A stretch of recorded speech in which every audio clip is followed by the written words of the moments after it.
about the internet of value at Ripple, we're thinking much bigger than just cross-border payments. It's kind of like Amazon with rare books in the early days, just this market happens to be a $10 trillion market. We are at a historic turning point. Said in the past that you are doing for money what email did for communication. Moving the whole revolution forward. There's trillions of dollars parked around the world. XRP. Is there a possibility that Ripple could take over SWIFT one day? Welcome back, ladies and gentlemen, to an episode 24 Hour Script. Let's get right in today's video. The escrow that's locked up. The 41 billion XRP we will never, ever see again. Ladies and gentlemen, welcome back to another episode.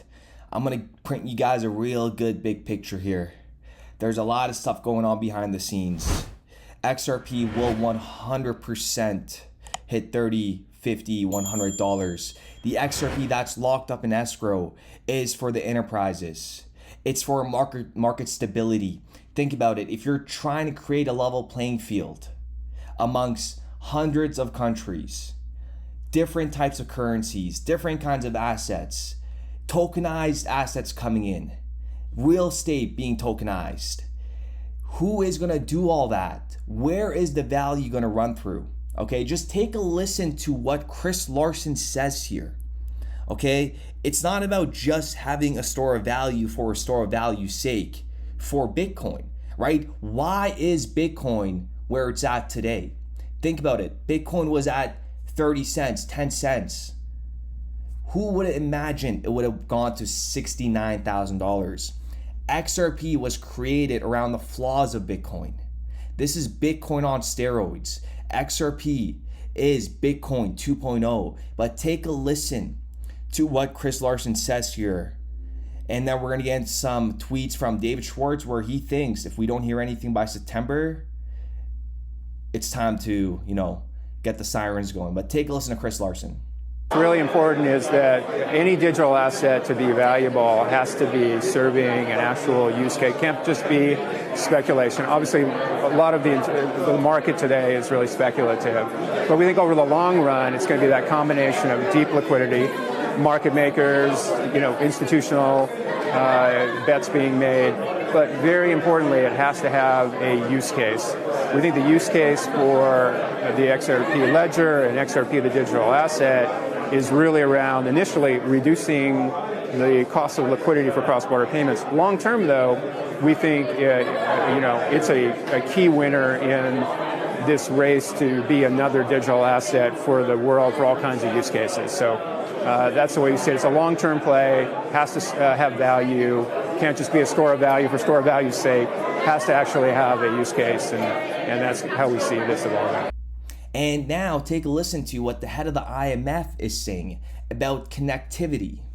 That if we are to be successful, CBDCs could not be fragmented national propositions. To have transactions more efficient and fairer, we need systems that connect countries. In other words, we need interoperability. And for this reason, at the IMF, we are working hard on the concept of a global CBDC platform to trade and to manage risks. And my colleague, Tobias Adrian, will talk more about it later. And if you've been in this sector for a very long time, you know Ripple is behind the scenes doing all of this, folks. All of this. Okay, now David Schwartz, take a listen to what he says here. So John Deaton was talking about how Judge Torres with her previous cases, took 9 months and Ripple is still within that time frame. David Schwartz replied saying this: I know waiting is annoying and we'll all love to have a ruling on summary judgment motions as soon as possible, but I wouldn't think anything was wrong, unusual, or strange until at least the end of September. So that means we have July, August, September, 3 months, just less than 3 months remaining until potentially hearing a ruling and the clarity of XRP. And I'm going to make this very clear.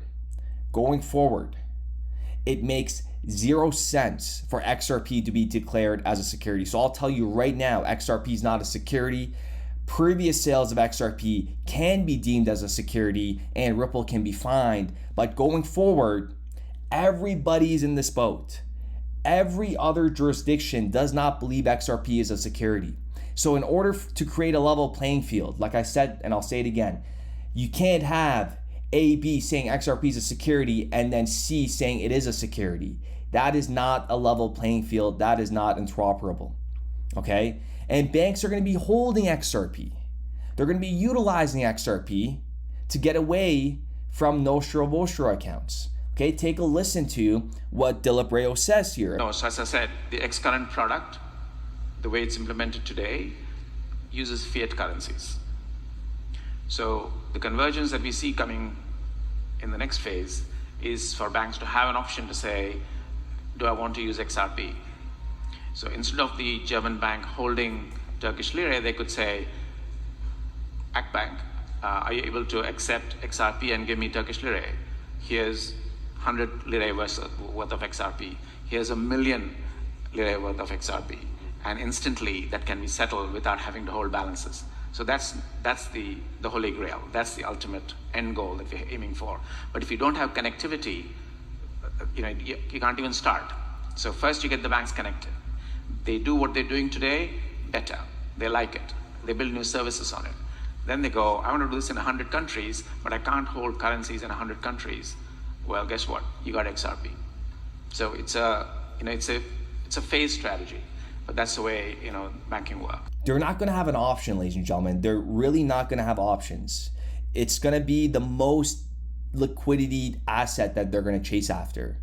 And now we have Vanguard investing $560 million into a Bitcoin mining stock. BlackRock filing for an ETF. Vanguard now owns 10% of this, folks. A 7.2 trillion asset manager owns 10% of a Bitcoin mining stock. Regulatory clarity is coming. And it's really sad that I got to say this, but it's really unfortunate how they're propping up everything and how the manipulation is so bad. Just take a listen to what Jay Clayton says here about how the ETF most likely will be approved. And also, keep this in the back of your mind when you're watching this. I can't believe that they used Jay Clayton on his last day in the office at the SEC to hammer Ripple with that lawsuit. Okay, just let that sink in. Forget everything else. Okay, forget everything else that's been going on.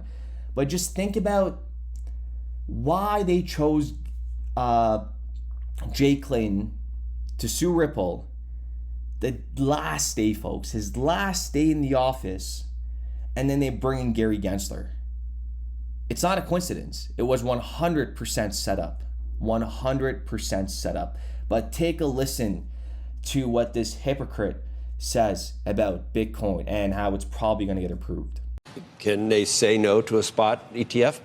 For how much longer? Well, it goes to that issue.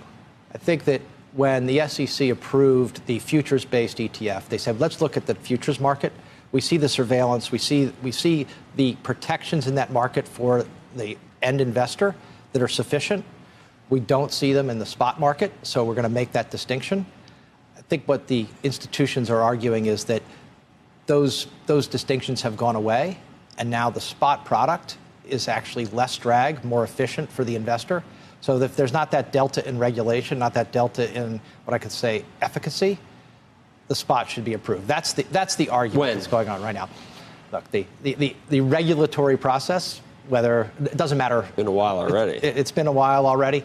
What I would say is this: if they're right, that you can demonstrate that the spot market has similar efficacy to the futures market, it would be hard to resist approving a Bitcoin ETF. With that being said, ladies and gentlemen, I do appreciate every single one of you guys. Let me know what you guys think in the comments down below. And never underestimate the individuals that are leaving Ripple and going on to new companies like Dilip Rayo, which you heard earlier, talking about how banks are going to be utilizing XRP and holding XRP. Right? He worked at Ripple for 5 years and 6 months, global head infrastructure innovation. Now he's still working at Flash Effects, which they use XRP 100%.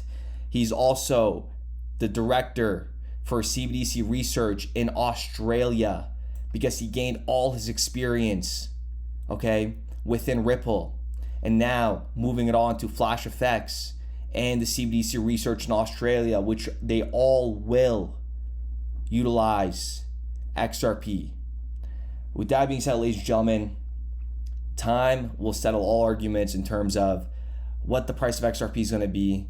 But I could tell you from the bottom of my heart that $10, $20, $30, $40, $50, $60, $70, $80 happening 100%. It logically makes 0 sense for XRP not to hit those digits. It has to. And you're probably wondering why it hasn't hit those levels yet. Because they don't want this running away from them. They want to do this right, and they want to do it right once. And that's why that whole, flip of the switch has been going on for a long time. We have even Ripple executives talking about when we flip the switch. Okay? There's just a lot going on, and 99% of the people are going to be blinded when this bad boy just slingshots, folks, slingshots. And then we got FOMO kicking in. Let me know what you guys think in the comments down below, and we'll be back with another. We started building RippleNet with the thesis that crypto liquidity would eventually be able to support robust global payments, large payments. RippleNet was designed so that customers seeing the benefits of our fiat-based network could flip the switch to ODL once the market was mature enough. And this is exactly what's happening. Flip the switch.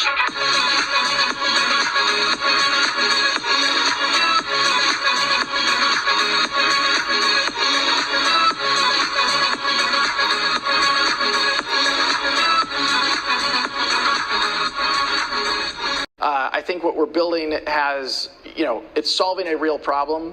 And I think all of the tokens, my advice to anybody would be, understand the utility. If there's real utility and there's real value being delivered to a real customer, there will be value in the token.